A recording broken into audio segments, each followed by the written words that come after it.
ಸ್ನೇಹಿತರೆ, ಇವತ್ತು ಏನು ಸರ್ಕಾರದಿಂದ ಕರ್ನಾಟಕ ಪಬ್ಲಿಕ್ ಸ್ಕೂಲ್ಗಳನ್ನ ಮ್ಯಾಗ್ನೆಟ್ ಸ್ಕೂಲ್ಗಳಾಗಿ ಮಾಡಿ ಅದರ ಸುತ್ತ ಇರುವಂತ ಸರ್ಕಾರಿ ಶಾಲೆಗಳನ್ನ ಇದ್ರೊಳಗೇನು ಮರ್ಜ್ ಮಾಡೋಕೆ ಏನು ಸರ್ಕಾರ ಯೋಜನೆ ರೂಪಿಸಿದೆ. ಇದನ್ನ ನಾವು AIDS ರಾಜ್ಯ ಸಮಿತಿ ಬಹಳ ಉಗ್ರವಾಗಿ ಖಂಡಿಸ್ತಾ ಇದೀವಿ. ಯಾಕೆಂದ್ರೆ ನಮಗನ್ಸುತ್ತೆ ಕರ್ನಾಟಕದಲ್ಲಿ ಯಾವುದೇ ಒಂದು ಸರ್ಕಾರಿ ಶಾಲೆ ಕೂಡ ಮುಚ್ಚಬಾರ್ದು ಅಂತ ಹೇಳಿ. ಇಲ್ಲಿ ಏನು ಸರ್ಕಾರದಿಂದ ಸಚಿವರು ಹೇಳ್ತಾ ಇದ್ದಾರೆ ಒಂದೇ ಒಂದು ಸರ್ಕಾರಿ ಶಾಲೆನೂ ಮುಚ್ಚಲ್ಲ ಅಂತ ಹೇಳಿ. ಅಲ್ಲಿ ನಮಗಿಲ್ಲಿ ವ್ಯತ್ಯಾಸ ಬರ್ತಾ ಇರೋದು, ಸರ್ಕಾರದಿಂದ ಏನು ಆರ್ಡರ್ಗಳು ಬಂದಿದೆ, ದಾಖಲೆಗಳು ಸರ್ಕಾರದಿಂದ ಬಂದಿದೆ, ಸರ್ಕಾರದ ವೆಬ್ಸೈಟ್ ಅಲ್ಲೇ ಸಿಕ್ಕಿದೆ. ಅಲ್ಲಿ ಅವ್ರು ಹೇಳ್ತಾ ಇರೋದೇ ಒಂದು, ಮೌಖಿಕವಾಗಿ ಅವ್ರು ಹೇಳ್ತಾ ಇರೋದೇ ಇನ್ನೊಂದು. ಇಲ್ಲಿ ಇನ್ನೊಂದು ಸತ್ಯಾಂಶ ನಮ್ಗೆಲ್ರಿಗೂ ಗೊತ್ತಿರೋದು, ಏಷ್ಯನ್ ಡೆವಲಪ್ಮೆಂಟ್ ಬ್ಯಾಂಕ್ ಇಂದ 2,500 ಕೋಟಿ ರೂಪಾಯಿ ತಗೊಂಡು 500 KPS ಶಾಲೆಗಳನ್ನ ಉನ್ನತೀಕರಣಗೊಳಿಸಬೇಕು ಅನ್ನೋದು ಯೋಜನೆ ಇರೋದು. ಇಲ್ಲಿ ಇದನ್ನ ಹೇಳ್ತಾನೆ ಅವ್ರು ಇನ್ನೊಂದ್ ಕಡೆ ಹೇಳ್ತಾ ಇದ್ದಾರೆ ನಾವು ಏನೋ ಒಂದು ಸರ್ಕಾರಿ ಶಾಲೆನೂ ಮುಚ್ಚಕ್ ಬಿಡಲ್ಲ ಅಂತ ಹೇಳಿ. ಸ್ನೇಹಿತರೆ, ಇದು 23ನೇ ತಾರೀಕು ಅಕ್ಟೋಬರ್ ಹೊರಡಿಸಿರುವಂತ ಆರ್ಡರ್ ಇದು ಏನು ಅಂದ್ರೆ ಚನ್ನಪಟ್ಟಣದಲ್ಲಿ ಹೊಂಗನೂರು ಏನು KPS ಶಾಲೆ ಇದೆ, ಆ ಒಂದು KPS ಶಾಲೆಗೆ 7 ಸರ್ಕಾರಿ ಶಾಲೆಗಳನ್ನ ಮರ್ಜ್ ಮಾಡ್ತೀವಿ ಅಂತ ಹೇಳಿ ಇದರಲ್ಲಿ ಲಿಖಿತ ರೂಪದಲ್ಲೇ ಇರೋದಿದು. ಸದರಿ ಶಾಲೆಯಲ್ಲಿ 6 ಕಿಲೋಮೀಟರ್ ವ್ಯಾಪ್ತಿಯಲ್ಲಿ ಬರುವ 7 ಶಾಲೆಗಳನ್ನು ಕರ್ನಾಟಕ ಪಬ್ಲಿಕ್ ಶಾಲೆ ಹೊಂಗನೂರು ಇಲ್ಲಿಗೆ ವಿಲೀನಗೊಳಿಸಲು ನಿಯಮಾನುಸಾರ ಹುದ್ದೆಗಳನ್ನು ಸ್ಥಳಾಂತರ ಮಾಡಲು ಅಂತ ಬರೀತಾ ಇದ್ದಾರೆ ಆರ್ಡರ್ ಅಲ್ಲಿ. ಅಲ್ಲಿ ಮತ್ತೆ ಮುಂದುವರೆದು ಅವರೇ ಹೇಳ್ತಾ ಇದ್ದಾರೆ, ಈ ಶಾಲೆಯ ವ್ಯಾಪ್ತಿಯಲ್ಲಿ ಬರುವ 7 ಕಿರಿಯ ಪ್ರಾಥಮಿಕ ಶಾಲೆ, ಹಿರಿಯ ಪ್ರಾಥಮಿಕ ಶಾಲೆಗಳನ್ನ ಒಗ್ಗೂಡಿಸಿ ಮ್ಯಾಗ್ನೆಟ್ ಸ್ಕೂಲ್ ಆಗಿ ಗುರುತಿಸಿರುವ ಪೈಲಟ್ ಪ್ರಾಜೆಕ್ಟ್ ಯೋಜನೆ ಆಗಿರುತ್ತದೆ ಅಂತ ಹೇಳಿ. ಸ್ನೇಹಿತರೆ, ಇಲ್ಲಿ ಏನು 7 ಸರ್ಕಾರಿ ಶಾಲೆಗಳನ್ನ ಇವ್ರು ಮರ್ಜ್ ಮಾಡ್ತಾ ಇದ್ದಾರೆ. ಈ ಸರ್ಕಾರಿ ಶಾಲೆಗಳನ್ನ ನಾವು ಪಟ್ಟಿ ತಗೊಂಡ್ರೇನೆ ಇವರು ಒಂದ್ ಕಡೆ ಹೇಳ್ತಾ ಇರೋದು ಒಂದು ಸರ್ಕಾರಿ ಶಾಲೆನೂ ಮುಚ್ಚಲ್ಲ ಅಂತ ಹೇಳಿ, ಇನ್ನೊಂದು ಕಡೆ ಈ 23ನೇ ತಾರೀಕು ಅಕ್ಟೋಬರ್ 23ನೇ ತಾರೀಕು ಹೊರಡಿಸಿರುವಂತ ಇನ್ನೊಂದು ಪಟ್ಟಿ ಇದು. ಇದರಲ್ಲಿ KPS ಶಾಲೆಗಳು ಯಾವ್ದೆಲ್ಲ ಅವ್ರು ಉನ್ನತೀಕರಣಗೊಳಿಸ್ತಾ ಇದ್ದಾರೆ ಅದ್ರದ್ದು ಪಟ್ಟಿ ಇರುವಂತ ಡಾಕ್ಯುಮೆಂಟ್ ಇದು. ಈ ಡಾಕ್ಯುಮೆಂಟ್ ಅಲ್ಲೇನೆ ಅವ್ರು ಹೇಳ್ತಾ ಇದ್ದಾರೆ 3ರಿಂದ 5 ಕಿಲೋಮೀಟರ್ ವ್ಯಾಪ್ತಿಯೊಳಗಿನ ಸಣ್ಣ ಗಾತ್ರದ ಶಾಲೆಗಳನ್ನು ಆಯ್ದ ಮ್ಯಾಗ್ನೆಟ್ ಶಾಲೆಗೆ ಜೋಡಿಸುವ ಸಂಭಾವ್ಯ ಶಾಲೆಗಳಾಗಿ ಗುರುತಿಸಲಾಗಿದೆ. ಅಂದ್ರೆ ಯಾವ್ಯಾವ ಶಾಲೆಗಳನ್ನ ಅವ್ರು ಮ್ಯಾಗ್ನೆಟ್ ಮಾಡ್ತಾ ಇದ್ದಾರೆ ಅಂದ್ರೆ KPS ಶಾಲೆ ಮಾಡ್ತಾ ಇದ್ದಾರೆ, ಜೊತೆಗೆ ಇನ್ಯಾವ್ಯಾವ ಶಾಲೆಗಳನ್ನ ಈ ಮ್ಯಾಗ್ನೆಟ್ ಶಾಲೆಗಳ ಜೊತೆಗೆ ವಿಲೀನಗೊಳಿಸ್ತಾ ಇದ್ದಾರೆ, ಇದ್ರದ್ದು ಕೂಡ ಪಟ್ಟಿ ತಯಾರಾಗಿದೆ ಅಂತ ಹೇಳಿ ಈ ಆರ್ಡರ್ ಅಲ್ಲಿ ಲಿಖಿತ ರೂಪದಲ್ಲಿ ಇದೆ. ಸ್ನೇಹಿತರೆ, ಇಲ್ಲಿ ನಮಗ್ ಬರ್ತಿರೋ ಪ್ರಶ್ನೆ, ಸರ್ಕಾರ ಒಂದು ಹೇಳೋದು ಒಂದು ಹೇಳ್ತಾ ಇದೆ, ಆದ್ರೆ ಲಿಖಿತ ರೂಪದಲ್ಲಿ ಅವ್ರು ಏನ್ ಪ್ರೊಸೀಜರ್ ಮಾಡ್ಬೇಕು ಅದನ್ನ ಪ್ರೊಸೀಡ್ ಮಾಡ್ತಾ ಇದ್ದಾರೆ. ಈಗೇನು ಚನ್ನಪಟ್ಟಣದ ಸ್ಕೂಲ್ ಅಲ್ಲಿ 7 ಶಾಲೆಗಳನ್ನ ಅವ್ರು ಮರ್ಜ್ ಮಾಡಕ್ ಹೊರಟಿದ್ದಾರೆ. ಅಲ್ಲಿ 5 ಹಳ್ಳಿಗಳಲ್ಲಿ ಸಂತೆ ಮೊಗೇನಹಳ್ಳಿ, ಕನ್ನಿದೊಡ್ಡಿ, ಕೂಡಿಕೆ ಹೊಸಹಳ್ಳಿ, ಅಮ್ಮಲಿ ದೊಡ್ಡಿ, ಸಣ್ಣ ಕಟ್ಟ, ಈ 5 ಕಡೆ ಪ್ರತಿಭಟನೆಗಳಾಗಿದೆ. ನಮ್ಮ AIDS ಸಂಘಟನೆ ನೇತೃತ್ವದಲ್ಲಿ ಅಲ್ಲಿನ ಪೋಷಕರು, ಜನಸಾಮಾನ್ಯರು, ವಿದ್ಯಾರ್ಥಿಗಳು ಸೇರ್ಕೊಂಡು ಪ್ರೊಟೆಸ್ಟ್ ಮಾಡಿರೋದು ಏನು ಅಂದ್ರೆ ಈ ಶಾಲೆಗಳು ಮರ್ಜ್ ಆಗ್ಬಾರ್ದು, KPS ಹೊಂಗನೂರು ಶಾಲೆಗೆ ಮರ್ಜ್ ಆಗ್ಬಾರ್ದು ಅಂತ ಹೇಳಿ. ಇಲ್ಲಿ ನಮಗ್ ಪ್ರಶ್ನೆ ಬರ್ತಾ ಇರೋದು, ಎಷ್ಟರ ಮಟ್ಟಿಗೆ ಸರ್ಕಾರ ಜನಾಭಿಪ್ರಾಯ ತಗೊಂಡಿದೆ. ಒಂದು ಪ್ರಜಾತಾಂತ್ರಿಕ ಸರ್ಕಾರ ಅಂತಂದ್ರೆ ಯಾವ ಸ್ಕೂಲನ್ನ ನೀವು ಮರ್ಜ್ ಮಾಡಕ್ ಹೊರಟಿದ್ದೀರಾ ಆ ಶಾಲೆ ಮಕ್ಕಳ ಪೋಷಕರನ್ನ ನೀವು ಕಾನ್ಫಿಡೆನ್ಸ್ ತಗೊಂಡಿದ್ದೀರಾ, ಅಟ್ಲೀಸ್ಟ್ ಅವ್ರಿಗೆ ಕೇಳಿದೀರಾ ನಿಮ್ ಈ ಶಾಲೆನ ಮರ್ಜ್ ಮಾಡಿ ನಾವು ಅಡ್ಮಿಷನ್ ಶಿಫ್ಟ್ ಮಾಡ್ತೀವಿ ನಿಮಗೆ ಓಕೆನಾ ಅಂತ ಕೇಳಿದೀರಾ? ಏನೂ ಕೇಳಿಲ್ಲ. ಏಕಾಏಕಿ ಅನ್ಡೆಮೋಕ್ರೆಟಿಕ್ ಆಗಿ ಡಿಕ್ಲೇರ್ ಮಾಡಿರೋದು, ಟೀಚರ್ಸ್ ಗಳನ್ನ ಟ್ರಾನ್ಸ್ಫರ್ ಮಾಡಿರೋದು, ಅಡ್ಮಿಷನ್ ಗಳನ್ನ ಟ್ರಾನ್ಸ್ಫರ್ ಮಾಡಿರೋದು. 5 ಕಡೆ ಪ್ರೊಟೆಸ್ಟ್ ಗಳಾಗಿದೆ ಸ್ನೇಹಿತರೆ. ಅವೆಲ್ಲ ಜನ ಹೇಳ್ತಾ ಇರೋದು ನಮ್ಮೂರ ಶಾಲೆ ಮುಚ್ಚಕ್ ನಾವು ಬಿಡಲ್ಲ, ನಮ್ಮೂರ ಶಾಲೆ ಮುಚ್ಚಬಾರ್ದು ಅಂತ ಹೇಳಿ. ಸ್ನೇಹಿತರೆ, ಇಲ್ಲಿ ಮುಂದುವರೆದು ಇವ್ರೇನು ಬಸ್ ಬಿಡ್ತೀವಿ ಅನ್ನೋಂತ ಒಂದು ವಿಷಯ ಹೇಳ್ತಾ ಇದ್ದಾರೆ. ಈ ವಿಷಯದ ಬಗ್ಗೆ ನಾವಿಲ್ಲಿ ಏನು ನಮ್ಮ ಹಳ್ಳಿಗಳ ಪರಿಸ್ಥಿತಿ ಆಗಿರ್ಬೋದು, ನಮ್ಮ ಉತ್ತರ ಕರ್ನಾಟಕದ ಪರಿಸ್ಥಿತಿ ಆಗಿರ್ಬೋದು, ನಿಮಗೆಲ್ಲ ಬಹಳ ಚೆನ್ನಾಗಿ ಗೊತ್ತು. ಪ್ರತಿ ವರ್ಷ ಜೂನ್ ಜುಲೈ ತಿಂಗಳಲ್ಲಿ ವಿದ್ಯಾರ್ಥಿಗಳು ಬೀದಿಗೆ ಬಂದು ರೋಡ್ ನಿಲ್ಲಿಸ್ತಾರೆ, ರಸ್ತೆರೋಕೋ ಮಾಡ್ತಾರೆ. ಏನು ನಮ್ಮೂರಿಗೆ ಬಸ್ ಬರ್ತಿಲ್ಲ, ಕರೆಕ್ಟ್ ಟೈಮಿಗೆ ಬಸ್ ಬರ್ತಿಲ್ಲ ಅಂತ ಹೇಳಿ. ಇವತ್ತು ಕೂಡ ಎಷ್ಟೋ ಹಳ್ಳಿಗಳಿಗೆ ಬಸ್ ಫೆಸಿಲಿಟಿ ಇಲ್ಲ ಕರ್ನಾಟಕದಲ್ಲಿ. ಇಂಥ ಪರಿಸ್ಥಿತಿ ಇದ್ದಾಗ ಸರ್ಕಾರನೋ ಸಾವಿರಾರು ಬಸ್ಗಳನ್ನ KPS ಶಾಲೆಗೋಸ್ಕರ ಬಿಡ್ತೀವಿ ಅನ್ನೋಂತ ಏನು ಮಾತು ಕೊಡ್ತಾ ಬರ್ತಾ ಇದಾರೆ, ಇದನ್ ಹೇಗ್ ಭರವಸೆ ಇಡೋಣ? ಅವ್ರು ಬಸ್ ಕಳಿಸ್ತಾರೆ ಅನ್ನೋದು ನಮಗೆ ಏನ್ ಭರವಸೆ ಇದೆ? ಆಲ್ರೆಡಿ ಕಂಡೀಷನ್ ಇಷ್ಟು ಭಯಾನಕ ಆಗಿರ್ಬೇಕಾದ್ರೆ. ಸ್ನೇಹಿತರೆ, ಇಲ್ಲಿ ಇನ್ನೊಂದು ಎರಡನೇದಾಗಿ ಇವರುಗಳು ಖಾಸಗಿ ಇಂಟರ್ಫರೆನ್ಸ್ ನ ಇಲ್ಲಿ ತಗೊಂಡ್ಬರ್ತಾ ಇದ್ದಾರೆ. ಆಲ್ರೆಡಿ ನೀವು ಗಮನಿಸಿರ್ತೀರಾ, ಹೊಂಗನೂರು ಶಾಲೆನ ಕಣ್ವಾ ಫೌಂಡೇಶನ್ ನವರು ಫಂಡ್ ಕೊಟ್ಟು ಮಾಡಿರೋದು. ಅಷ್ಟೇ ಅಲ್ಲ, ಇನ್ನು ಮಿಕ್ಕಿರೋ ಕೆಲವೊಂದು ಅದರ KPS ಶಾಲೆಗಳಿಗೂ ಕೆಲವೊಂದು ದಾನಿಗಳನ್ನ ಹೆಸರಿಡಬೇಕು ಅಂತಾನು ಆಗಿದೆ. ಅಷ್ಟೇ ಅಲ್ಲ, ಅದ್ರ ಜೊತೆಗೆ ಸರ್ಕಾರ ಮುಂದುವರೆದು ಇದರದ್ದು ಡಾಕ್ಯುಮೆಂಟ್ ಅಲ್ಲಿ 22 ಪೇಜಿನ ಡಾಕ್ಯುಮೆಂಟ್ ಏನಿದೆ, ಇದ್ರಲ್ಲಿ ಅವ್ರು ಏನ್ ಹೇಳ್ತಾ ಇದ್ದಾರೆ, ಈವನ್ ಪಠ್ಯಕ್ರಮನ ಅಂದ್ರೆ ಸ್ಕೂಲ್ ಕರಿಕ್ಯುಲಂನ ಪಠ್ಯಕ್ರಮವನ್ನು ಕೂಡ ಉದ್ಯಮ ಪಾಲುದಾರರ ಸಹಾಯದಿಂದ ವಿನ್ಯಾಸಗೊಳಿಸಿ ಜಂಟಿ ಪ್ರಮಾಣ ಪತ್ರ ನೀಡಲು ಮುಂದಾಗ್ತೀವಿ ಅಂತ. ಅಂದ್ರೆ ಪಠ್ಯಕ್ರಮ ಏನಿರ್ಬೇಕು, ಕರಿಕ್ಯುಲಂ ಏನಿರ್ಬೇಕು ಅನ್ನೋದನ್ನು ಕೂಡ ಇವ್ರು ಖಾಸಗಿ ಉದ್ಯಮದಾರರನ್ನ ಕೇಳಿ ಮಾಡ್ತಾರಂತೆ. ಸ್ನೇಹಿತರೆ, ಇಲ್ಲಿ ನಮಗ್ ಅಬ್ಜೆಕ್ಷನ್ ಇದೆ. ಇವರು ಸರ್ಕಾರ ಶಿಕ್ಷಣನ ರೂಪಿಸೋ ಅಂತ ಒಂದು ಏನು ಹಕ್ಕಿದೆ, ಶಿಕ್ಷಣ ಹೇಗಿರ್ಬೇಕು, ಕರಿಕ್ಯುಲಂ ಹೇಗಿರ್ಬೇಕು, ಇದನ್ನೇ ಶಿಕ್ಷಣ ತಜ್ಞರು ಇನ್ವಾಲ್ವ್ ಮಾಡ್ಬೇಕು. ಯಾರು ಶಿಕ್ಷಣ ಪ್ರೇಮಿಗಳಿದ್ದಾರೆ ಅವ್ರನ್ನ ಇನ್ವಾಲ್ವ್ ಮಾಡ್ಬೇಕು. ಅದು ಬಿಟ್ಟು ಯಾರು ದುಡ್ಡು ಕೊಡ್ತಾರೆ, CSR ಫಂಡ್ ಆ ಫಂಡ್ ಕೊಡ್ತಾರೆ, ಅವ್ರಗಳ ತಲೆ ಮೇಲೆ ಈ ಜವಾಬ್ದಾರಿನ ಕೊಟ್ಟು ನಮ್ಮ ಸರ್ಕಾರಿ ಶಾಲೆಗಳನ್ನ ಆಲ್ಮೋಸ್ಟ್ ಪ್ರೈವೇಟ್ ಶಾಲೆ ಮಾಡಕ್ ಹೊರಟಿದ್ದಾರೆ. ಇಲ್ಲಿ ಮುಂದುವರೆದು ಅವ್ರು ಹೇಳ್ತಾ ಇದ್ದಾರೆ, ಶಾಲಾ ನಿರ್ವಹಣೆಯನ್ನು ಹೊರಗುತ್ತಿಗೆ ಮಾಡುವುದು, ಶಾಲೆಗಳು ಸ್ವಂತ ಮೂಲದಿಂದ ಆದಾಯವನ್ನು ಸಂಗ್ರಹಿಸುವುದು, ಆದಾಯ ಸಂಗ್ರಹದ ಆಯ್ಕೆಗಳನ್ನು ಒದಗಿಸುವುದು ಮತ್ತು ಶಾಲಾ ಸಮಿತಿಗಳನ್ನು ಸ್ಥಾಪಿಸುವ ಮೂಲಕ ಈ ಶಾಲೆಗಳನ್ನು ಬಲಪಡಿಸಲಾಗುವುದು. ಅಂದ್ರೆ ಇವರೇ ಹೇಳ್ತಾ ಇದ್ದಾರೆ, ಈ ಸ್ಕೂಲ್ಗಳು ಫಂಡ್ಸ್ ಜನರೇಟ್ ಮಾಡಬೇಕು, ಇವರೇನೆ ಕೆಲವೊಂದು ಮೂಲಗಳನ್ನ ಹುಡುಕೋಬೇಕು. ಅಂದ್ರೆ ಅವರು ಡೈರೆಕ್ಟ್ ಆಗಿ ಹೇಳ್ತಾ ಇದ್ದಾರೆ, ಕ್ರಮೇಣವಾಗಿ ಸರ್ಕಾರಿ ಶಾಲೆ ನಿರ್ವಹಣೆ, ಆರ್ಥಿಕ ನಿರ್ವಹಣೆ ಜವಾಬ್ದಾರಿನೂ ನಾವು ಕೈ ಬಿಡ್ತೀವಿ, ಇನ್ಮೇಲೆ ನಾವು ಆ ಜವಾಬ್ದಾರಿ ವಹಿಸ್ಕೊಳ್ಳಲ್ಲ, ಪ್ರೈವೇಟ್ನವ್ರು ಬಂದು ದತ್ತು ತಗೊಳ್ಳಿ, ನಾಳೆ ಅದನ್ನ ಪ್ರೈವೇಟ್ ಶಾಲೆ ಮಾಡ್ಲಿ, ನಾವ್ ಇಂಟರ್ಫಿಯರ್ ಆಗಲ್ಲ ಅಂತೇಳಿ. ಇದಕ್ಕೆ ಮೊನ್ನೆ ಇತ್ತೀಚೆಗೆ ಶಿಕ್ಷಣ ಮಂತ್ರಿಗಳು ಅವರು ಸ್ಟೇಟ್ಮೆಂಟ್ ಸಹ ಪತ್ರಿಕೆಗಳಲ್ಲಿ ವರದಿ ಆಯ್ತು. ಅವ್ರು ಓಪನ್ ಆಗಿ ಹೇಳ್ತಾ ಇದ್ದಾರೆ, ಯಾವ್ದೆಲ್ಲ ಶಾಲೆಗಳು ಮುಚ್ಚುತ್ತೆ ಆ ಲ್ಯಾಂಡ್ ನಾವು ವೇಸ್ಟ್ ಆಗಕ್ ಬಿಡಲ್ಲ, ಸಂಘ ಸಂಸ್ಥೆಗಳಿಗೆ ಕೊಡ್ತೀವಿ ಅಂತ ಹೇಳಿ. ಯಾವ ಸಂಘ ಸಂಸ್ಥೆಗಳಿಗೆ ಅವ್ರು ಕೊಡ್ತಾರೆ, ಅದ್ ಜಾಗ ಏನಂತ ಯೂಸ್ ಮಾಡ್ತಾರೆ, ಹಲವಾರು ಪ್ರಶ್ನೆಗಳು ಎದ್ದೇಳ್ತಾ ಇದ್ದಾವೆ ಜನಸಾಮಾನ್ಯರ ಮನಸ್ಸಿನಲ್ಲಿ.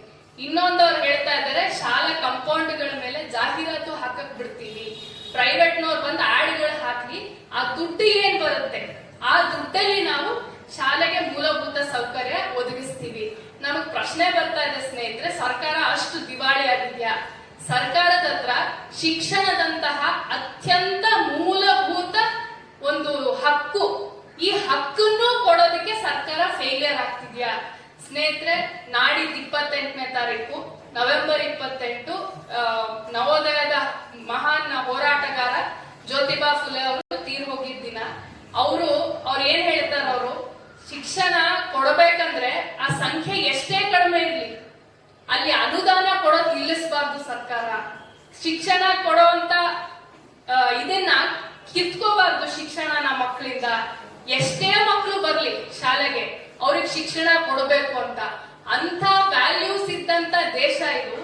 ಈ ದೇಶದಲ್ಲಿ ಇವ್ರುಗಳು ಇವಾಗ ಮಾತಾಡ್ತಾ ಇದಾರೆ, ನಾವು ಶಿಕ್ಷಣನ ಲಿಟ್ರಲಿ ಹರಾಜಿಗೆ ತರ್ತೀವಿ, ರೋಡ್ ತಗೊಂಡ್ಬರ್ತೀವಿ, ಪ್ರೈವೇಟ್ಗಳು ಇಂಟರ್ಫಿಯರ್ ಆಗ್ಲಿ, ಬರೋ ಸರ್ಕಾರಿ ಶಾಲೆಗಳನ್ನು ಮುಚ್ತೀವಿ ಅಂತ. ಸ್ನೇಹಿತರೆ, ಇಲ್ಲಿ ನಮ್ಮ AIDSO ವಿದ್ಯಾರ್ಥಿ ಸಂಘಟನೆ ನಮ್ಮ ಸ್ಟ್ರಾಂಗ್ ಒಪಿನಿಯನ್, ಕರ್ನಾಟಕದಲ್ಲಿರುವಂತ ಒಂದೇ ಒಂದು ಸರ್ಕಾರಿ ಶಾಲೆ ಕೂಡ ಮುಚ್ಚಬಾರ್ದು. ಯಾಕಂದ್ರೆ ಸರ್ಕಾರಿ ಶಾಲೆ ಒಂದೇನೆ ಇವತ್ತು ಬಡ ಜನರಿಗೆ ಶಿಕ್ಷಣ ಪಡ್ಕೊಳ್ಳೋಕಿರುವಂತ ಏಕೈಕ ಅವಕಾಶ. ಇಲ್ಲಿ ಸರ್ಕಾರ ಸರ್ಕಾರಿ ಶಾಲೆನ ಮುಚ್ಚಿದ್ರೆ ಇದರಿಂದ ನಮ್ಮ ರಾಜ್ಯದ ಬಹುಸಂಖ್ಯಾತ ಬಡ ಮಕ್ಕಳು, ಹಿಂದುಳಿದಂತ ಮಕ್ಕಳು, ಅವರೆಲ್ಲರೂ ಕೂಡ ಶಿಕ್ಷಣದಿಂದ ವಂಚಿತರಾಗ್ತಾರೆ. ಇದನ್ನ ಮಾಡಬಾರ್ದು. ಜೊತೆಗೆ ಏನು ಕನ್ಫ್ಯೂಸಿಂಗ್ ಸ್ಟೇಟ್ಮೆಂಟ್ಸ್ ಕೊಡ್ತಾ ಇದ್ದಾರೆ ಸರ್ಕಾರದಿಂದ, ಅದನ್ನ ಅವ್ರು ಇಮಿಡಿಯೇಟ್ಲಿ ವಾಪಸ್ ತಗೋಬೇಕು. ಅಷ್ಟೇ ಅಲ್ಲ, ಈ ಆರ್ಡರ್ ನಲ್ಲಿ ಬರುವಂತ ಎಲ್ಲ ಆಸ್ಪೆಕ್ಟ್ಸ್ ಇಲ್ಲಿವರೆಗೂ ನಿಮ್ ಮುಂದೆ ಏನ್ ಮಂಡಿಸಿದೀನಿ, ಈ ಆಸ್ಪೆಕ್ಟ್ಸ್ ಗಳ ಬಗ್ಗೆನೂ ಸರ್ಕಾರ ನಿಖರವಾಗಿ ಉತ್ತರ ಕೊಡ್ಬೇಕು, ಆನ್ಸರ್ ಮಾಡಬೇಕು.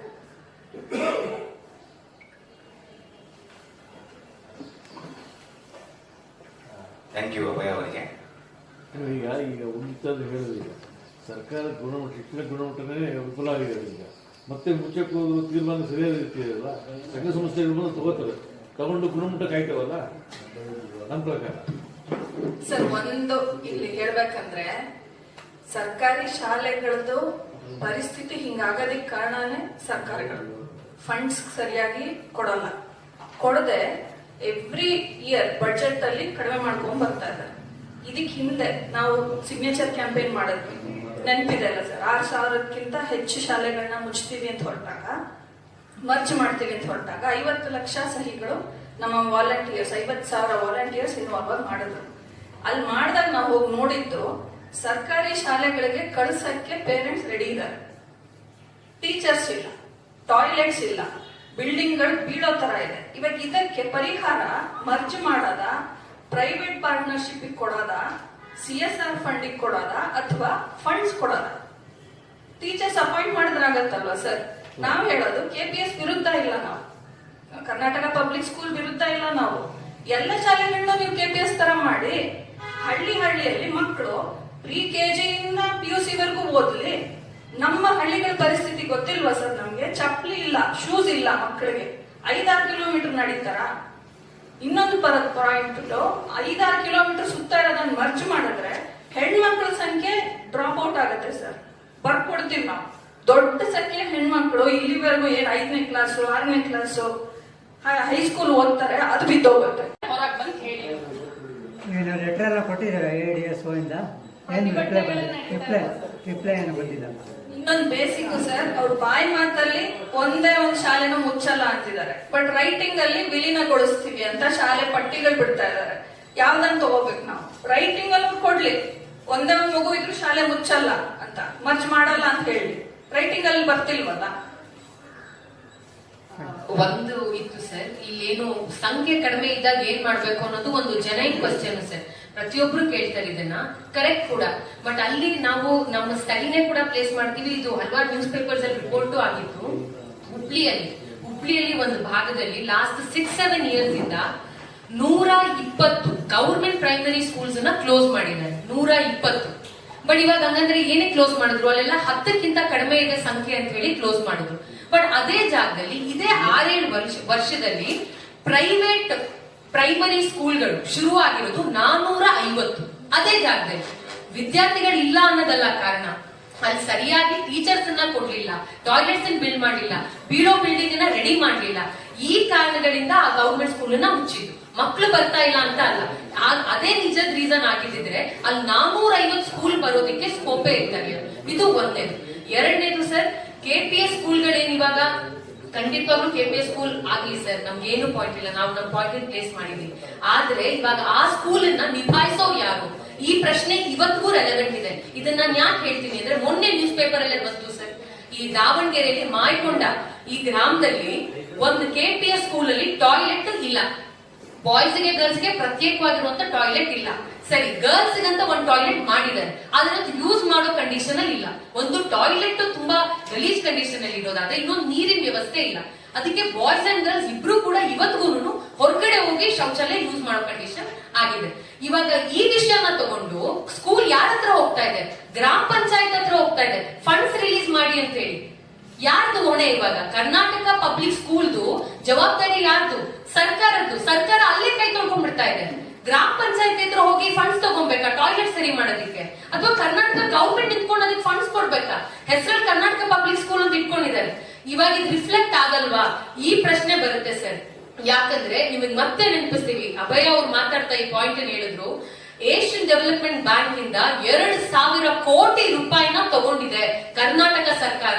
ಯಾವ್ದಕ್ಕೆ? KPS ಮ್ಯಾಗ್ನೆಟ್ ಅನ್ನ ಮಾಡ್ತೀವಿ ಅಂತ ಹೇಳಿ. ನಾವು ಮರೆಯೋದ್ ಬೇಡ, ಹಿಂದೆ ವರ್ಲ್ಡ್ ಬ್ಯಾಂಕ್ ಇಂದ VPEP ಶುರು ಮಾಡೋದಕ್ಕೆ ಇದೇ ತರ ದುಡ್ಡನ್ನ ಕರ್ನಾಟಕ ಸರ್ಕಾರ ತಗೊಳ್ತು. ಅದಾದ್ಮೇಲೆ ಏನಾಯ್ತು? ಟೀಚರ್ಸ್ ರೆಕ್ರೂಟ್ಮೆಂಟ್ 95-96 ಇಂದ ಆಗ್ತಾ ಇಲ್ಲ ಸರ್ ಸರಿಯಾಗಿ. ಎಷ್ಟು ವೇಕೆಂಟ್ ಪೋಸ್ಟ್ ಇದೆ ಅದನ್ನ ಮಾಡ್ತಾ ಇಲ್ಲ. ಬಿಲ್ಡಿಂಗ್ ಇನ್ಫ್ರಾಸ್ಟ್ರಕ್ಚರ್ ಕೋಟಿ ದುಡ್ಡು ತಗೊಳ್ತಾರೆ. ಎಲ್ಲಿ ಬಿಲ್ಡಿಂಗೂ ಬರಲ್ಲ, ಇಲ್ಲಿ ಪರ್ಮನೆಂಟ್ ಫ್ಯಾಕಲ್ಟೀಸ್ ಅಪಾಯಿಂಟ್ ಮಾಡಲ್ಲ. ಇದು ನಾನು ಹೇಳ್ತಾ ಇರೋದು ವರ್ಲ್ಡ್ ಬ್ಯಾಂಕ್ ಇಂದ ತಗೊಂಡಾಗ, DPEP ಪಾಲಿಸಿನ ಇಂಪ್ಲಿಮೆಂಟ್ ಮಾಡಿದಾಗ. ಇವಾಗ ಏಷ್ಯನ್ ಡೆವಲಪ್ಮೆಂಟ್ ಬ್ಯಾಂಕ್ ಇಂದ ತಗೊಂಡಿರೋರು ಸಾಲ ಕೊಡೋರು ಸುಮ್ನೆ ಕೊಡ್ತಾರ ಸರ್? ನಾವೇ ಯಾರಿಗಾದ್ರೂ 10 ರೂಪಾಯಿ 100 ರೂಪಾಯಿ 200 ರೂಪಾಯಿ ಸಾಲ ಕೊಡ್ತೀವಿ ಅಂದ್ರೆ ನಾವೇ ಒಂದಿಷ್ಟು ಷರತ್ತು ಹೇಳ್ತೀವಿ, 4 ದಿನದಲ್ಲಿ ವಾಪಸ್ ಕೊಡು, ಇದಕ್ಕಿಷ್ಟು ಬಡ್ಡಿ ಕೊಡು, ಸಾವಿರಾರು ರೂಪಾಯಿ ನಾವ್ ಇದನ್ನ ಮಾತಾಡ್ತೀವಿ. 1000 ಕೋಟಿ ರೂಪಾಯಿ 2000 ಕೋಟಿ ರೂಪಾಯಿ ತಗೊಂಡಿರುವಂತವ್ರು, ನಮ್ಮ ಸಾಲ ಕೊಟ್ಟಿರುವಂತವ್ರು ADB ಅವರು ಕರ್ನಾಟಕ ಸರ್ಕಾರಕ್ಕೆ ಷರತ್ತು ಕೊಟ್ಟಿರಲ್ವಾ, ನೀವ್ ಏನೇನ್ ಮಾಡ್ಬೇಕು, ಹೆಂಗ್ ಸ್ಕೂಲ್ ನಡೆಸಬೇಕು ಅಂತ ಹೇಳಿರಲ್ವಾ, ಅದು ಏನ್ ಷರತ್ತು ಅನ್ನೋದು ನಾವು ಸಾರ್ವಜನಿಕರಿಗೆ ಹೇಳ್ಬೇಕು, ನಮಗೆ ಹೇಳ್ಬೇಕು ಏನ್ ಷರತ್ತು ಕೊಟ್ಟಿದ್ದಾರೆ. ಸುಮ್ನೆ ಅಂತೂ ದುಡ್ಡು ಕೊಡಲ್ಲ. RDPP ನಾವು ನೋಡಿದ್ವಿ, ಫೈನಲಿ ರೆಕ್ರೂಟ್ಮೆಂಟ್ ಇವತ್ವರೆಗೂ ಕೂಡ ಆಗ್ತಾ ಇಲ್ಲ ಟೀಚರ್ಸ್. ಇವಾಗ ಈ ADB ಏನ್ ಷರತ್ತು ಕೊಟ್ಟಿದೆ ನಮಗ್ ಗೊತ್ತಿಲ್ಲ ಸರ್. ಇವಾಗಿನ ಪ್ರಕಾರ 700 ಸ್ಕೂಲ್ಗಳನ್ನ ಇವ್ರು ಮ್ಯಾಗ್ನೆಟ್ ಸ್ಕೂಲ್ಗಳು ಮಾಡ್ತೀವಿ ಫಸ್ಟ್ ಫೇಸ್ ಅಲ್ಲಿ ಅಂತ ಏನ್ ಹೇಳಿದ್ದಾರೆ, ಇದನ್ನೇ ತಗೊಂಡ್ರು ಒಂದು ಶಾಲೆಗೆ ತಲಾ 2 ರಿಂದ 4 ಕೋಟಿ ರೂಪಾಯಿ ಬರುತ್ತೆ. ಒಂದು ಶಾಲೆ ಇಂಪ್ರೂವ್ ಮಾಡೋದಕ್ಕೆ ಇವ್ರ ಪ್ರಕಾರ 2 ರಿಂದ 4 ಕೋಟಿ ರೂಪಾಯಿ ಬಳಸಬಹುದು. ಬಟ್ ಅವ್ರು ಯಾವ್ದನ್ನ ಕೊಡ್ತಾ ಇದ್ದಾರೆ, ಟೀಚರ್ಸ್ ರೆಕ್ರೂಟ್ ಮಾಡ್ತಾ ಇದಾರೆ ಸರ್. ಇವತ್ತಿಗೂ ಕೂಡ 27,000 ಸುಮ್ನೆ ಇದೆ ಸರ್, ಪೋಸ್ಟ್ ಗಳು ಖಾಲಿ ಇದೆ. ಅಲ್ಲಿ ಅವರು ಆ ಪೋಸ್ಟ್ ಗಳನ್ನ ಇವರು ಫಿಲ್ ಮಾಡ್ತಾ ಇಲ್ಲ. ಟಾಯ್ಲೆಟ್ ಗಳು ಎಷ್ಟೋ ಸಾವಿರ ಸ್ಕೂಲ್ಗಳಲ್ಲಿ ಇಲ್ಲ ಸರ್, ಅದಕ್ಕೆಲ್ಲ ಇವ್ರು ಕೊಡ್ತಾ ಇರೋದು. ಇನ್ಫ್ರಾಸ್ಟ್ರಕ್ಚರ್ ಇಮ್ಯಾಜಿನ್ ಮಾಡಿ ಸರ್, ಇನ್ಫ್ರಾಸ್ಟ್ರಕ್ಚರ್ ಅಂದ್ರೆ ಇವ್ರ ಪ್ರಕಾರ ಬಿಲ್ಡಿಂಗ್ ಗಳು ಒಂಗ್ನೂರ್ದು ನೀವು ನೋಡಿದ್ರೆ KPS ಮ್ಯಾಗ್ನೆಟ್ ಹೊರಗಡೆ ನೋಡಿದ್ರೆ ಓ ಬಾಬಾ ಏನ್ ಇಷ್ಟ ಚೆನ್ನಾಗಿದೆ ಬಿಲ್ಡಿಂಗ್ ಅಂತ ಅನ್ಸುತ್ತೆ. ಇದೆ ಬಿಲ್ಡಿಂಗ್ ಇದೆ. ಇವಾಗ ಬಿಲ್ಡಿಂಗ್ ಏನಕ್ಕೆ ಬೇಕು, ಅದಕ್ಕೆ ಯಾಕೆ ದುಡ್ಡು ಸುರಿತಾ ಇದಾರೆ 2 ರಿಂದ 4 ಕೋಟಿ. ಎಲ್ಲ ಕಮಿಷನ್ ಸರ್, ಎಲ್ಲ ಬಿಸ್ನೆಸ್ ಸರ್. ಇದು ಟೀಚರ್ಸ್ ರೆಕ್ರೂಟ್ ಮಾಡ್ತೀವಿ ಎಲ್ಲೂ ಹೇಳ್ತಾ ಇಲ್ಲ ಸರ್. ಈ ಪ್ರಾಬ್ಲಮ್ ಕಂಟಿನ್ಯೂ ಆಗುತ್ತೆ. ಸಾಲ ತಗೊಂಡಿದ್ದಾರೆ ಅಂದ್ರೆ ಅದ್ರದೇ ಆದ ಷರತ್ತುಗಳಿದೆ. ಆ ಷರತ್ತುಗಳೇನು ಅನ್ನೋದು ಇವತ್ವರೆಗೂ ಕೂಡ ನಮ್ಮ ಕರ್ನಾಟಕ ಸರ್ಕಾರ, ನಮ್ಮ ಎಜುಕೇಶನ್ ಮಿನಿಸ್ಟರ್ ಇವತ್ವರೆಗೂ ಕೂಡ ಬಹಿರಂಗ ಮಾಡಿಲ್ಲ. ಇದನ್ನ ಅವರು ಆನ್ಸರಬಲ್ ಆಗಿದ್ದಾರೆ, ಇದಕ್ಕೆ ಅವ್ರು ಆನ್ಸರ್ ಮಾಡ್ಬೇಕು ಸರ್. ಮೇಡಮ್, ಈಗ ಸರ್ಕಾರಿ ಶಾಲೆಗಳನ್ನ KPS ಶಾಲೆಗಳನ್ನ ಮಾಡಬಾರ್ದು, ಇಲ್ಲ ಮಾಡ್ಬೇಕು. ಮತ್ತೀಗ ನೀವು 40,000 ಶಾಲೆಗಳನ್ನ ಬಂದ್ ಮಾಡ್ತೀವಿ ಅಂತ ಹೇಳಿ ಶಾಲೆಗಳ KPSC ಶಾಲೆಗಳ ಉನ್ನತೀಕರಣ ಪಟ್ಟಿಯನ್ನು ಕೊಟ್ಟಿದ್ದೀರಿ. ಇದರಲ್ಲಿ ಎಲ್ಲಿ ಶಾಲೆಗಳನ್ನ ವಿಲೀನ ಮಾಡೋದಾಗ್ಲಿ ಅಥವಾ ಮರ್ಜ್ ಮಾಡೋ ಪಟ್ಟಿ ಅಂತಿಲ್ಲ. ಇದು ಸರ್ಕಾರಿ ವೆಬ್ಸೈಟ್ ಸಿಗುವಂತಹ ಶಾಲೆಗಳನ್ನ ಉನ್ನತೀಕರಣ ಮಾಡಿರುವಂತಹ ಶಾಲೆಗಳ ಪಟ್ಟಿ ಇದು. ಸೊ ಇದರಿಂದ ಸಮಸ್ಯೆ ಏನು? ನಮ್ಮ ಸರ್ ಇದರಲ್ಲಿ ಕ್ಲಿಯರ್ ಆಗಿದೆ ಸರ್. ಇದು 22 ಪೇಜ್ ಇಂದು ಡಾಕ್ಯುಮೆಂಟ್ ಇದೆಯಲ್ಲ, ಅದರಲ್ಲಿ ನೋಡಿ ಸರ್, ಪೇಜ್ ನಂಬರ್ 3 ನಲ್ಲಿ ಮೇಲ್ಗಡೆ ಮೊದಲನೇದಾಗಿ ಅಂತ ಹೇಳಿ ಶುರು ಆಗುತ್ತೆ. ಅಲ್ಲಿ ಎರಡನೇದಾಗಿ 3 ರಿಂದ 5 ಕಿಲೋಮೀಟರ್ ವ್ಯಾಪ್ತಿಯೊಳಗಿನ ಸಣ್ಣ ಗಾತ್ರದ ಶಾಲೆಗಳನ್ನು ಆಯ್ದ ಮ್ಯಾಗ್ನೆಟ್ ಶಾಲೆಗೆ ಜೋಡಿಸುವ ಸಂಭಾವ್ಯ ಶಾಲೆಗಳಾಗಿ ಗುರುತಿಸಲಾಗಿದೆ sir. So they have already identified. ನಾವು ಕೂಡ ಅದನ್ನೇ ಕೇಳಿದಾಗ ಅವ್ರೇನ್ ಹೇಳ್ತಾ ಇದ್ದಾರೆ, 5 ಕಿಲೋಮೀಟರ್ ವ್ಯಾಪ್ತಿಯಲ್ಲಿರುವ ಸರ್ಕಾರಿ ಶಾಲೆಗಳನ್ನ ಆಯ್ದ ತಾಲೂಕಾ ವ್ಯಾಪ್ತಿಯಲ್ಲಿ ಸರ್ಕಾರಿ ಶಾಲೆಗಳನ್ನ KPS ಶಾಲೆಗಳಾಗಿ ಉನ್ನತೀಕರಿಸಿದೀವಿ, ವಿಲೀನ ಮಾಡಿಲ್ಲ ಅಂತ ಹೇಳ್ತಾರೆ. ಇಲ್ಲ ಅದರದೇ ಅಲ್ಲ ಸರ್, ಚನ್ನಪಟ್ಟಣದ ಆದೇಶವನ್ನು ವಾಪಸ್ ಮಾಡ್ಕೊಂಡಿದ್ದಾರೆ, BO ವಾಪಸ್ ತಗೊಂಡಿದ್ದಾರೆ. ಅದಾಗಿಯೂ ಅದರಲ್ಲಿ ಬಳಕೆಯಾಗಿರೋ ಪದ ತಪ್ಪಿತ್ತು, ವಿಲೀನ ಮಾಡಿ ಏನೋ ಪದ ತಪ್ಪಾಗಿದೆ ಅಂತ ಹೇಳಿ ಆ ಚನ್ನಪಟ್ಟಣದ ವಾಪಸ್ ತಗೊಂಡ್ರು. ನೀವು ಕೂಡ ಈಗ ಅವ್ರು ನಾವು ಯಾವುದೇ ಕಾರಣಕ್ಕೂ ವಿಲೀನ ಮಾಡ್ತೀವಿ. ಯಾಕಂದ್ರೆ ನಾವು ಕೂಡ ಈಗ ಅದೇ ಕೇಳಿದ್ವಿ, ನೀವು ಹೊಸದಾಗಿ ಏನು 700 KPS 600 ಶಾಲೆಗಳನ್ನು ಮಾಡ್ತಾ ಇದ್ದೀರಾ, ಇರುವ ರಾಜ್ಯದ ಸರ್ಕಾರಿ ಶಾಲೆಗಳನ್ನ ಉನ್ನತೀಕರಿಸ್ತಾ ಇದೀವಿ ಅಂತ ಹೇಳಿದ್ರು. ಒಂದು ಮಗು ಇದ್ರು ಶಾಲೆಗಳನ್ನು ಬಂದ್ ಮಾಡೋದಿಲ್ಲ ಮತ್ತು ವಿಲೀನ ಮಾಡಲ್ಲ, ಶಾಲೆಗಳಿದ್ದೇ ಇರುತ್ತೆ. ಆದ್ರೆ ಶಾಲೆಗಳನ್ನು ನಾವು ಉನ್ನತೀಕರಿಸ್ತಾ ಇದೀವಿ. ಇಲ್ಲಿ ಸರ್ ಅದೇ ಇವಾಗ ಅವ್ರು ವಾಪಸ್ ತಗೊಂಡಿದ್ದಾರೆ ಅನ್ನೋದು ನಿಜ ಆದ್ರೆ ಸರ್, ನಾವು ಪ್ರತಿ ದಿನ ಲಾಸ್ಟ್ ಕಳೆದ 1, 2, 4, 9 ದಿನದಿಂದ ಸರ್ ನಾವು ಚನ್ನಪಟ್ಟಣ ಓಡಾಡ್ತಾ ಇದೀವಿ. ನಾವು ಇಲ್ಲಿ ಅಭಯ್ ಅವ್ರು ಮಾತಾಡ್ತಾ ಊರುಗಳ ಹೆಸರನ್ನು ಕೂಡ ಹೇಳಿದ್ರು. ಸಂತೆ ಮೊಗಿನಹಳ್ಳಿ, ಕನ್ನಿದೊಡ್ಡಿ ಅಥವಾ ಅಮಲಿದೊಡ್ಡಿ, ಸುಣ್ಣಘಟ್ಟ, ಈ ಜಾಗಗಳು ಹೇಳಿದ್ರಲ್ಲ, ಇದೆಲ್ಲ ನಾವು ಸುಮ್ನೆ ಹೇಳಿಲ್ಲ ಸರ್. ಅಲ್ಲಿ ಪೇರೆಂಟ್ಸ್ ಗಳು ಬಂದು ನಮ್ಮ ಪ್ರೊಟೆಸ್ಟ್ ಅಲ್ಲಿ ಜಾಯಿನ್ ಆಗಿದಾರಲ್ಲ, ಅದೆಲ್ಲ ಪ್ರೆಸ್ ಅವ್ರು ಕವರ್ ಮಾಡಿದ್ರಲ್ಲ, ಅದು ಸುಮ್ನೆ ಅಲ್ಲ. ಅಲ್ಲಿ ಏನಾಗ್ತಿದೆ ಅಂದ್ರೆ ಸರ್, ನಾ ಕಂಪ್ಲೀಟ್ ಮಾಡ್ತೀನಿ, ಏನಾಗ್ತಿದೆ ಅಂದ್ರೆ ದಿನೇ ಸ್ಕೂಲ್ ಕರ್ಕೊಂಡು ಹೋಗ್ಬೇಕು ಅಂತ ಹೇಳಿ ಮ್ಯಾಗ್ನೆಟ್ ಸ್ಕೂಲ್ ಅಂತ ಹೇಳಿ 900 ಬಸ್ ಕಳಿಸ್ತಾ ಇದ್ದಾರೆ. ಸದ್ಯದವರೆಗೂ ಅಂತೂ ಬಸ್ ಕಳಿಸ್ತಾ ಇದ್ದಾರೆ. ಅಲ್ಲಿರುವಂತ HMಗಳು, ಅಲ್ಲಿರುವಂತ ಪೋಷಕರು, ನಾವು ಈ ನಮ್ಮ ಮಗುನ ಈ ಶಾಲೆಯಿಂದ ಹೊರಗಡೆ ಹೋಗೋದಕ್ಕೆ ಬಿಡಲ್ಲ ಅಂತ ಹೇಳಿ ಹಿಡಿದು ನಿಲ್ಸ್ಕೊಂಡಿರೋದಕ್ಕೆ ಇವತ್ತಿಗೂ ಆ ಕಟ್ಟಡಗಳು, ಈ ಊರಿನಲ್ಲಿ ಇರುವಂತ ಸ್ಕೂಲ್ ಬಿಲ್ಡಿಂಗ್ಸ್ ಗಳು ಉಳಿದಿದೆ. ಇದು ಯಾವಾಗಿಂದ ಶುರು ಆಯ್ತು ಸರ್? ಲಾಸ್ಟ್ 16 ದಿನದಿಂದ ಶುರು ಆಗಿದೆ. ಎಕ್ದಮ್ ಮಾಡಿದ್ದಾರೆ ಸರ್. ಅವ್ರು ಹೇಳ್ತಾ ಇರೋದು ವೆರಿ ಅನ್ಡೆಮೋಕ್ರೆಟಿಕಲಿ, ಗೊತ್ತು ಗುರಿ ಇಲ್ದಂಗೆ ಇದನ್ನ ಮಾಡಿದ್ರು ಅಂತ ಹೇಳಿ. ಅದೇ ನಿಜ ಸರ್. ನಾವು ಇವಾಗ್ಲೂ ವಿಡಿಯೋ ಕಾಲ್ ಮಾಡಿದ್ರೆ ನಮ್ಮ ಇನ್ನೊಬ್ರು AIDS ಆಕ್ಟಿವಿಸ್ಟ್ ಅಲ್ಲೇ ಇದ್ದಾರೆ. ಇನ್ನೊಂದು ಊರಿನಲ್ಲಿ ಇವತ್ತು ಸಭೆ ನಡೀತಾ ಇದೆ, ಇವಾಗ್ಲೂ ನಡೀತಾ ಇದೆ. ನಾನು ನಿಮಗೆ ಫೋನ್ ಮಾಡಿಸ್ಬೋದು. ಸೊ ಅಲ್ಲಿ ನಿಜ ಏನಂದ್ರೆ ಅವ್ರು ಮ್ಯಾಗ್ನೆಟ್ ಮಾಡ್ತಿದ್ದಾರೆ. 7 ಸ್ಕೂಲ್ನ ಸೇರಿಸಿ ಹೊಂಗನೂರಿಗೆ ಕೊಟ್ಟಿದ್ದಾರೆ. ಇದು ನಿಜ. ವಾಪಸ್ ತಗೊಂಡಿದ್ದಾರೆ ಅನ್ನೋದು ಎಲ್ಲಿ ಲಿಖಿತ ರೂಪದಲ್ಲಿ ಬಂದಿದೆ, ಯಾಕೆ ಇನ್ನು ಸ್ಕೂಲ್ಗಳಿಗೆ ತಲುಪಿಲ್ಲ ಗೊತ್ತಿಲ್ಲ. ನೀವ್ ಹೇಳ್ತಾರೋ ವಿಷಯದ ಈಗ ಪ್ರಕಾರ ಚನ್ನಪಟ್ಟಣ ಬಿಟ್ಬಿಡಿ, ನೀವು 40,000 ಶಾಲೆಗಳನ್ನ ಉಲ್ಲೇಖ ಮಾಡಿದ್ದೀರಲ್ವಾ? ಹೌದು. ಎಲ್ಲಿಯಾದ್ರೂ ಅಧಿಕೃತವಾಗಿ ಸರ್ಕಾರ 40,000 ಶಾಲೆಗಳನ್ನು ನಾವು ವಿಲೀನ ಮಾಡ್ತಿದ್ದೀವಿ ಅಂತ ಪದ ಯೂಸ್ ಮಾಡಿದ್ದಾನೆ? ಹೌದು ಸರ್, ಇಲ್ಲಿ 500 ಸರ್ಕಾರಿ ಶಾಲೆಗಳನ್ನ ಮ್ಯಾಗ್ನೆಟ್ ಶಾಲೆಗಳು ಅಂತ ಗುರುತಿಸಿದೀವಿ ಅಂತ ಹೇಳ್ತಾ ಇದ್ದಾರೆ ಸರ್. ಗುರುತಿಸುವುದಕ್ಕೂ ವಿಲೀನ ಮಾಡೋದು ಹೌದು ಸರ್, ಅಲ್ಲಿ ಮ್ಯಾಗ್ನೆಟ್ ಶಾಲೆ ಅಂತಾನೆ ಅವ್ರು ತರ್ತಾ ಇರೋದು, ಮುಂದುವರೆದು ಹೇಳ್ತಾ ಇರೋದು. ಅಲ್ಲ ಮೇಡಮ್, ಈಗ ಅಲ್ಲಿ ಇಲಾಖೆಯಿಂದ ಹೇಳೋದಂದ್ರೆ ನಾವು ಉನ್ನತೀಕರಿಸಿದೀವಿ ಅಂತ. ಉನ್ನತೀಕರಿಸೋದು ತಪ್ಪೇನಿದೆ ಅಲ್ವಾ? ಸರ್ ನೋಡಿ ಸರ್, ಇಲ್ಲಿ ನಾವು ಕ್ಲಿಯರ್ ಆಗಿ ಹೇಳ್ತೀವಿ, ನಾವು KPS ಶಾಲೆನ ವಿರೋಧಿಸ್ತಾ ಇಲ್ಲ, KPS ಮ್ಯಾಗ್ನೆಟ್ ಶಾಲೆನ ವಿರೋಧಿಸ್ತಾ ಇದೀವಿ. ನಾಳೆನೆ ಈ 2 ಆರ್ಡರ್ ನ ಲಿಖಿತ ರೂಪದಲ್ಲಿ 2 ಆರ್ಡರ್ ನ ನಲ್ ಅಂಡ್ ವಾಯ್ಡ್ ಅಂತ ಡಿಕ್ಲೇರ್ ಮಾಡ್ತೀವಿ ಅಂತ ಮಿನಿಸ್ಟ್ರು ಆರ್ಡರ್ ಡಿಕ್ಲೇರ್ ಮಾಡ್ಲಿ, ಮುಗಿದೋಯ್ತು ಸರ್. ಅಲ್ಲ ಮೇಡಮ್, ಈಗ ಇದು ನಮ್ಮ ಹತ್ರ ಪಟ್ಟಿ ಇದೆ ಸರ್. ನಾವು ಕೂಡ ಶಾಲೆ ವಿಲೀನ ಮಾಡೋದು ವಿರೋಧನೇ. ಇದು ನಾವು ಪಟ್ಟಿ ಯಾವ ಪಟ್ಟಿ ಶಾಲೆ ವಿಲೀನ ಮಾಡೋದು ಕೂಡ ವಿರೋಧ ಮಾಡ್ತೀವಿ. ಆದ್ರೆ ಅವ್ರು ಎಲ್ಲೂ ಕೂಡ ಈಗ ಅವ್ರು ಹೇಳೋ ಪ್ರಕಾರ ನಾವು ವಿಲೀನ ಮಾಡಿದೀವಿ ಅನ್ನೋದು ಎಲ್ಲೂ ಹೇಳ್ತಿಲ್ಲ. ಅಥವಾ ನಾವು ಉನ್ನತೀಕರಿಸಬಾರ್ದ ಶಾಲೆಗಳನ್ನ ಅಂತ ಕೇಳ್ತಾರೆ. ಖಂಡಿತ ಉನ್ನತೀಕರಿಸ್ಲಿ ಸರ್. ನಮ್ ಮುಂದೆ ಚನ್ನಪಟ್ಟಣದ ಎಕ್ಸಾಂಪಲ್ ಹಿಡಿದೆ, ಏನ್ ಮಾಡ್ತಾ ಇದಾರೆ ಅಂತ ಹೇಳಿ ಶಾಲೆನ. ನೆಕ್ಸ್ಟ್ ನಾಳೆ ಸರ್ ಅವ್ರು 47,000 ಶಾಲೆನ ಉನ್ನತೀಕರಿಸ್ತಾರೆ ಸರ್. ನಾವು ಅವ್ರ ಸರ್ಕಾರದ ಜೊತೆಗೆ ನಿಂತ್ಕೊಳ್ಳೋ ಫಸ್ಟ್ ನಾವೇ ನಿಂತ್ಕೋತೀವಿ ಸರ್. 47,000 ಸರ್ಕಾರಿ ಶಾಲೆಗಳನ್ನ ನಾವು ಉನ್ನತೀಕರಿಸ್ತೀವಿ ಅಂತ ಹೇಳಿ ನಾವು ಅವ್ರ ಜೊತೆಗೆ ನಿಂತ್ಕೋತೀವಿ. ರಾಜ್ಯದಲ್ಲಿರುವಂತ 60,000 ಟೀಚರ್ಸ್ ಪೋಸ್ಟ್ ನ ರೆಕ್ರೂಟ್ ಮಾಡ್ತೀವಿ ಅಂತ ಹೇಳಿ ನಾವು ಅವ್ರ ಜೊತೆಗೆ ನಿಂತ್ಕೋತೀವಿ. ಇಮಿಡಿಯೇಟ್ಲಿ ಎಲ್ಲಾ ಬಿಲ್ಡಿಂಗ್ ಗಳಿಗೆ ಏನ್ ರಿಪೇರಿಗೆ ಅಮೌಂಟ್ ಬೇಕಾಗಿದೆ ಅದಿಷ್ಟನ್ನು ಮಂಜೂರು ಮಾಡ್ತೀವಿ ಅಂತ ಹೇಳಿ ಸರ್ ನಾವು ಅವ್ರ ಜೊತೆಗೆ ನಿಂತ್ಕೋತೀವಿ ಸರ್. ನಮ್ ಪ್ರಾಬ್ಲಮ್ ಇರೋದು ಸರ್ ಮ್ಯಾಗ್ನೆಟ್ ಏನ್ ಮಾಡ್ತಾ ಇದಾರೆ ಇದ್ರ ಜೊತೆಗೆ ನಮ್ ಪ್ರಾಬ್ಲಮ್ ಇದೆ. ಅಲ್ಲ, ನೀವು ಇಲ್ಲಿ 40,000 ಶಾಲೆಗಳ ಪಟ್ಟಿ ಬಿಡುಗಡೆ ನಮ್ಮ ಹತ್ರ ಪಟ್ಟಿ ಇದೆ ಸರ್. ಯಾವ್ಯಾವ ಶಾಲೆಗೆ ಯಾವ್ಯಾವ ಶಾಲೆನ ಮರ್ಜ್ ಮಾಡ್ತಾರೆ ಅನ್ನೋದು ನೋಡಿ ನಾವು ಆ ಲೆಕ್ಕ ಹಾಕಿದ್ದೀವಿ. ಮತ್ತು ಸರ್ಕಾರ ಹೇಳ್ತಿರಲ್ಲ, ನೀವು ಚೆಕ್ ಮಾಡಿಸಿ ಸರ್ಕ್ಯುಲರ್ ಪ್ರಕಾರ ಸರ್ಕ್ಯುಲರ್ ಪ್ರಕಾರ ರಿಲೀಸ್ ಮಾಡಿರೋದಾ? ಹೌದು. ಇಲ್ಲ ಸರ್, ನಮಗೆ ಸಿಕ್ಕಿರೋಂತ ಸೋರ್ಸಸ್ ಇಂದ ಇದ್ ಮಾಡಿರೋದು, ಅದಕ್ಕೆ ನಾವು ನಿಮಗೆ ಅಪೀಲ್ ಮಾಡ್ತೀವಿ ಸರ್, ನೀವು ಹೋಗಿ ಅವ್ರ ಕೊರಳು ಪಟ್ಟಿ ಹಿಡೀರಿ ಸರ್. ಯಾಕಂದ್ರೆ ಇಲ್ಲಿ ನೋಡಿ ಅವ್ರು ಎಷ್ಟು ಸ್ಪಷ್ಟವಾಗಿ ಹೇಳ್ತಾರೆ ಸರ್, 3 ರಿಂದ 5 ಕಿಲೋಮೀಟರ್ ವ್ಯಾಪ್ತಿನಲ್ಲಿರೋ ಶಾಲೆನ ವಿಲೀನ ಮಾಡ್ತೀವಿ ಅಂತ ಆರ್ಡರ್ ಲಿಖಿತ ರೂಪದಲ್ಲಿ ಬರೀತಾ ಇದ್ದಾರೆ ಸರ್ ಅವರು. ಅಂತ ಅಡಾಸಿಟಿ ಇದೆ ಸರ್ಕಾರಕ್ಕೆ. ನಾವು ಓಪನ್ ಆಗಿ ಹೇಳೋಷ್ಟು, ನೀವು ಅವ್ರ ಗುತ್ತಿಗೆ ಹಿಡೀರಿ ಸರ್.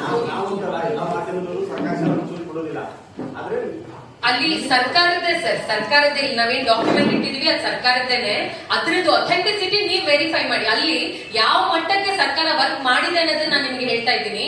ಯಾವ KPS ಮ್ಯಾಗ್ನೆಟ್ ಶಾಲೆಗೆ ಯಾವ ಹಳ್ಳಿಗಳ ಶಾಲೆ ಸೇರುತ್ತೆ ಅನ್ನೋದನ್ನ ಇಲ್ಲಿ ಬರ್ದಿದ್ದಾರೆ ಸರ್. ಇದು ಇಷ್ಟು ದಪ್ಪದೇನ್ ಕಾಣಿಸ್ತಾ ಇದೆ, ಸ್ಪೈರಲ್ ಬೌಂಡ್ ಇಲ್ಲಿ ನಾವು ಟೇಬಲ್ ಮೇಲೆ ಇಟ್ಟಿದೀವಿ.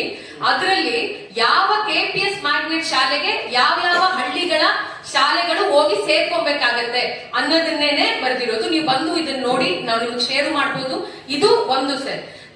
ಎರಡನೇ ವಿಷಯ, ಈ KPS magnet in it self ಅದೇ ಫ್ಲಾಡ್ ಸರ್. ಯಾಕಂದ್ರೆ ಇವಾಗ ಇವ್ರು ಇದನ್ನ ಇಷ್ಟೆಲ್ಲ ಲಿಸ್ಟ್ ಮಾಡಿ ಅಲ್ಲಿರುವಂತ ಕಟ್ಟಡಗಳನ್ನ ನೆಕ್ಸ್ಟ್ ಏನ್ ಮಾಡ್ತೀವಿ ಅನ್ನೋದ್ರ ಬಗ್ಗೆ ಮಾತಾಡಿದಾರಲ್ಲ, ಎಲ್ಲ ಸೆಲ್ಫ್ ಹೆಲ್ಪ್ ಗ್ರೂಪ್ ಅಂತ. ಯಾರಿಗೆ ಸಿಗುತ್ತೆ ಸರ್ ಸೆಲ್ಫ್ ಹೆಲ್ಪ್ ಗ್ರೂಪ್ ಅಂದ್ರೆ? ಆ ಜಾಗ ಯಾರಿಗೆ ಹೋಗೋದು ಫೈನಲಿ ನಾವೇ ವಿಚಾರ ಮಾಡಬೇಕು. ಹಿಂದೆ ಕೂಡ ಗೌರ್ಮೆಂಟ್ ಲ್ಯಾಂಡ್ ಅಂತ ಬಂದಿದ್ದನ್ನ ಹಲವಾರು ಮಿಲ್ಗಳು, ಗೌರ್ಮೆಂಟ್ ಮಿಲ್ಗಳಿದ್ದ ಜಾಗಗಳು ಲ್ಯಾಂಡ್ ಎಲ್ಲೋಯ್ತು. ರಾಜಾ ಮಿಲ್ಲು ಇವತ್ತು ಬಂದ್ಬಿಟ್ಟು ಮಂತ್ರಿ ಸ್ಕ್ವೇರ್ ಮಾಲ್ ಆಗಿದೆ. ಮಿನರ್ವಾ ಮಿಲ್ಲು ಗೌರ್ಮೆಂಟ್ ಲ್ಯಾಂಡ್ ಅದು, ಹಿಂಗೆ ಸಂಘ ಸಂಸ್ಥೆ ಕೊಡ್ತೀವಿ ಅಂದ್ರು ಲುಲ್ಲು ಮಾಲ್ ಆಗಿದೆ. ಎಲ್ಲ ಮಾಲ್ಗಳಾಗುತ್ತೆ ಸರ್ ಫೈನಲಿ. ಈ ಎಲ್ಲಾ ಗೌರ್ಮೆಂಟ್ ಸ್ಕೂಲ್ ಬಿಲ್ಡಿಂಗ್ ಜಾಗ ಏನ್ ಸಂಘ ಸಂಸ್ಥೆ ಅಂತ ಹೇಳ್ತಾರೆ, ಫೈನಲಿ ಬಿಸ್ನೆಸ್ ಮ್ಯಾನ್ ಬಂದು ತಗೊಂಡೋಗ್ತಾರೆ, ಇಲ್ಲ ಪವರ್ಫುಲ್ ಪೊಲಿಟಿಷಿಯನ್ ಆ ಜಾಗ ಯೂಟಿಲೈಸ್ ಮಾಡ್ಕೋತಾರೆ. ಸ್ಕೂಲ್ ಬಿಲ್ಡಿಂಗ್ ಹೋಗುತ್ತೆ ಸರ್. ಇದಾಗಬಾರ್ದು. ಅಲ್ಲಿರೋ ಸ್ಕೂಲ್ ನಡಿಬೇಕು. ಅಲ್ಲಿ ಎಲ್ಲಾ ತರದ ಫೆಸಿಲಿಟಿ ಮಾಡ್ತಾ ಆ ಸ್ಕೂಲ್ ನೋಡ್ಕೊಳ್ಳೋ ಜವಾಬ್ದಾರಿ ಸರ್ಕಾರ ತಗೋಬೇಕು. ಇದು ಮೂಲ. ಸರ್ಕಾರ ಈಗ ರಿಯಲ್ ಎಸ್ಟೇಟ್ ದಂಧೆ ಮಾಡ್ತಾ ಇದೆ ಅಂತ ಹೇಳ್ತೀರಾ? ಅಯ್ಯೋ ಅಷ್ಟೇ ಅಲ್ಲ ಸರ್, ಮುಂದುವರೆದೊಂದಿದೆ ಸರ್. ನಾವು ಬೇಸಿಕಲಿ ಹೇಳ್ತಾ ಇರೋದು ಸಾರ್ವಜನಿಕ ಶಿಕ್ಷಣ ಉಳಿಬೇಕು. ಇದು ಒಂದು ಸ್ಲೋಗನ್ ಅಲ್ಲ ಸರ್, ಇದು ನಮ್ಮ ಹಕ್ಕಿದು. ಮೈಲ್ ಟ್ಯಾಗ್ ಮಾತಾಡಿದ್ರೆ ಆಗಲ್ಲ. ಉಳಿಬೇಕು ಅಂಬೇಕಾದ್ರೆ ದಂಧೆ ಮಾಡ್ತಾ ಇರ್ಬೇಕು. ಅದ್ರಲ್ಲಿ ಯಾಕೆ ಹೆದರ್ಕೊಡ್ತೀರಾ ನೀವು ಹೇಳಿ? ಇದು national education policy, national education ಪಾಲಿಸಿಯ ಒಂದು ಭಾಗ ಇದು. ಸ್ಕೂಲ್ ಕ್ಲೋಸರ್ ಮರ್ಜರ್ ಅನ್ನೋದು ಪ್ರೈವೇಟೈಸ್ ಮಾಡಬೇಕು ಅಂತಿರುವಂತ ಒಂದು ಪಾಲಿಸಿನ ಇವರು NEP ವಿರೋಧಿಸ್ತೀವಿ ಅಂತ ಹೇಳ್ತಾನೆ ಇಂಪ್ಲಿಮೆಂಟ್ ಮಾಡ್ತಿದ್ದಾರೆ. ಸೊ ಹಂಗಾಗಿ ಶಾಲೆಗಳನ್ನ ಪ್ರೈವೇಟೈಸ್ ಮಾಡೋದೇ ಇವ್ರ ಉದ್ದೇಶ. LKG UKG ಶುರು ಮಾಡ್ತೀವಿ ಅಂತ ಲಾಸ್ಟ್ ವೀಕ್ ಒಂದು ಸರ್ಕ್ಯುಲರ್ ಕೊಟ್ಟಿದ್ದಾರೆ, ಸ್ಟೇಟ್ಮೆಂಟ್ ಬಂದಿದೆ. ಈಗ LKG UKG ಶುರು ಮಾಡಿದ್ರೆ ನಿಮಗೆ ಆ ಸ್ಕೂಲ್ಗಳಲ್ಲಿ ಮುಚ್ಚಿಬಿಟ್ರೆ ಹೆಂಗೆ ಎಲ್ಲಿ ಮಾಡ್ತಾರೆ ಇವ್ರು LKG? ಹಾ ಕರೆಕ್ಟ್, ಹೌದು. ಸ್ಕೂಲ್ ಮುಚ್ಚಾಕಿದ್ರೆ ಆಗಲ್ಲ, ಮಾಡಕ್ಕಾಗಲ್ಲ. ಇವರ ಒಂದು ಕಡೆ ಹೇಳ್ತಾ ಇದ್ದಾರೆ ನಾವು LKG UKG ಎಲ್ಲಾ ಸರ್ಕಾರಿ ಶಾಲೆಗಳನ್ನು ಶುರು ಮಾಡ್ತೀವಿ ಅಂತ ಹೇಳ್ತಾ ಇದ್ದಾರೆ. ಕರೆಕ್ಟ್ ಸರ್, ಅದೇನೆ ಅಲ್ಲೇನೆ ಹೇಳ್ತಾ ಇರೋದು. ದ್ವಂದ್ವ ನೀತಿ ಆಗಲ್ವಾ? ಹೌದು ಹೌದು, ದ್ವಂದ್ವ. ಪೇಪರ್ ಅಲ್ಲಿ ಅವ್ರು ಹೇಳ್ತಾ ಇದಾರಲ್ಲ ಸರ್, ಪೇಪರ್ ಅಲ್ಲಿ ಅವ್ರು ಹೇಳ್ತಾ ಇದಾರೆ ಮುಚ್ಚೋಗೋ ಶಾಲೆದು ಜಾಗನ ನಾವು ಸುಮ್ನೆ ಬಿಡಲ್ಲ, ರಿಜಿಸ್ಟರ್ಡ್ ಆರ್ಗನೈಸೇಷನ್ಸ್ ಕೊಡ್ತೀವಿ ಅಂತ ಮಿನಿಸ್ಟರ್ ಸ್ಟೇಟ್ಮೆಂಟ್. ನೀವೇ ಪತ್ರಿಕೆದವರು ನಿಮ್ ಪೇಪರ್ ಗಳಲ್ಲೇ ಪ್ರಿಂಟ್ ಮಾಡಿದೀರಿ minister statement. What is it mean? ಏನ್ ಅರ್ಥ ಸೂಚಿಸ್ತಾ ಇದ್ದಾರೆ? ಸರ್ಕಾರಿ ಶಾಲೆ ಯಾವ್ಯಾವ ಮುಚ್ತೀವಿ ಅದ್ರ ಜಾಗ ಖಾಲಿ ಬಿಡಲ್ಲ, ಸಂಘ ಸಂಸ್ಥೆ ಕೊಟ್ಟು ಅಲ್ಲಿಂದಾನು ಒಂಚೂರು ದುಡ್ಡು ಎತ್ತುತ್ತೀವಿ ಅಂತ. They are openly telling. ಮತ್ತೆ ಮೇಲೆ ಮುಸ್ಕ್ ಹಾಕೋದಕ್ಕೆ ಕಣ್ಣಿಗೆ ಮಣ್ಣು ಹಚ್ಚೋದಕ್ಕೆ ಹೇಳ್ತಾ ಇದ್ದಾರೆ ಒಂದ್ ಶಾಲೆ ಮುಚ್ಚಲ್ಲ ಅಂತ. ಏನ್ ಚನ್ನಪಟ್ಟಣದಲ್ಲಿ ಕೆಲಸ ಮಾಡ್ಬೇಕು ಅದನ್ನ ಹಂಗೇ ಕಂಟಿನ್ಯೂ ಮಾಡ್ತಾ ಇದ್ದಾರೆ sir.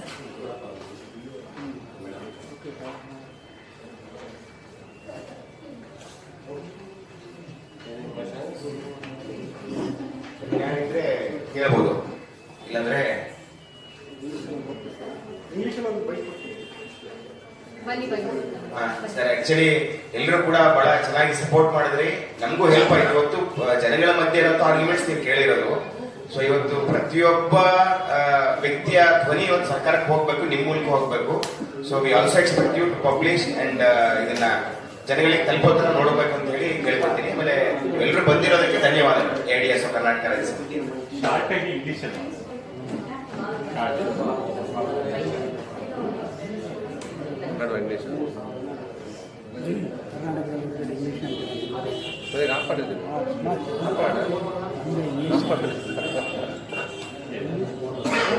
Karnataka state government is implementing KPS magnet school. This from AIDSO, All India Democratic Students, we vehemently oppose this.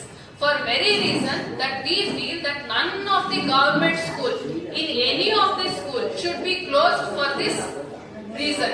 And the government is claiming that they are going to turn these KPS schools into model schools, and they are claiming and in the order, the two orders published by the government itself through their websites, they are telling that they are going to merge schools, government schools within the radius of 1 to 5 kilometers. So these government schools which are in the vicinity of KPS are going to get merged. Now the Karnataka state government has sought loan of 2,500 crore rupees from Asian Development Bank, and further they are going to extend it to 10,000 crores. Now we basically, AIDSO through AIDSO we ask, is government so bankrupt that we have to seek loan from these Asian Development Banks? And how are they going to repay these loans? The government in their official order, they are again telling that they are going to turn these KPS schools into PPP models. Like what? They are going to outsource the management of these government schools. They are going to seek the private interference in framing the whole curriculum of the school.